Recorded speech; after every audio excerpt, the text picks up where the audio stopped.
5000 exemplaires, c'est le nombre de comics vendus pour The Nice House on the Lake de James Tynion IV et dessiné par Alvaro Martinez Bueno, la série événement publiée par Urban Comics dans le label Urban en grand format, un bel album de à 15 € seulement, qui nous raconte une histoire absolument fabuleuse.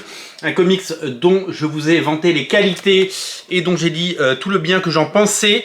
Une série absolument géniale. Le tome 2 arrive à la fin du mois et vous êtes plus de 5000 en France à avoir craqué pour ce titre. Alors 5000 sur 70 millions de Français, c'est pas forcément très représentatif, mais 5000 pour du comics, c'est tout simplement génial.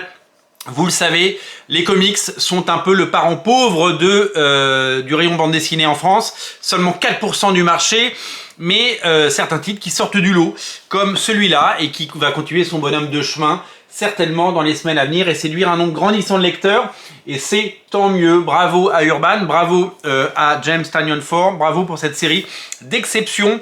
À titre de comparaison, le Batman Dark City est en cumulé à 2300 exemplaires à l'heure où je vous parle, alors que c'est censé être le titre qui tire le marché vers le haut sur les comics de super-héros mainstream. On est seulement à 2300, alors c'est un titre qui va continuer à se vendre dans les semaines et les semaines et les semaines qui viennent.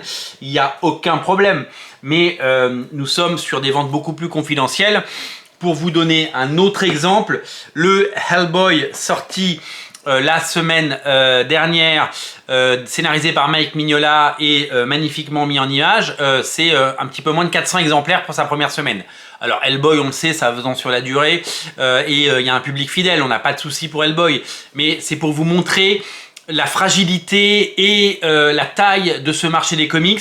Dans le top 200 des bandes dessinées, hein, vous savez que les mangas ont été sortis du classement, il y a une grosse dizaine de comics, le reste c'est de la bande dessinée avec beaucoup de Mortel Adèle et beaucoup de Riyad Sattouf.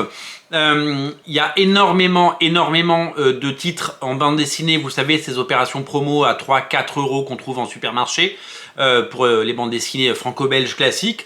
Et sur les comics, alors sur les comics j'ai vu arriver deux titres de la collection Super Héroïne, vous savez, la nouvelle collection à 6,99 chez Panini. Je ne sais pas si vous avez vu, mais la collection elle est en souple cette année, ce qui n'était pas prévu, et ça fait pas des très jolis bouquins. Mais c'est des bouquins qui se vendent à 500-600 exemplaires maximum la première semaine, en sachant que la plus grosse semaine pour ces comics c'est la semaine de la sortie, hein. On va pas se leurrer.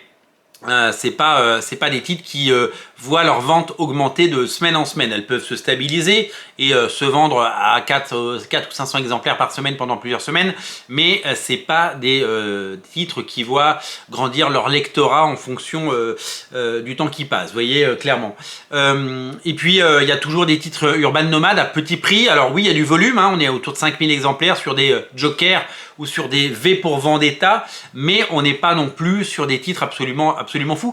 J'avais regardé le mois dernier les ventes de Marvel Comics 14, j'ai regardé celle de Marvel Comics 15, on est à moins de 900 exemplaires la première semaine, donc c'est des titres qui finissent à 2000 exemplaires. Voilà l'état du marché des comics aujourd'hui, voilà les quelques lecteurs que nous sommes. Voilà les quelques lecteurs qui font de ce comics, de ce marché, un succès.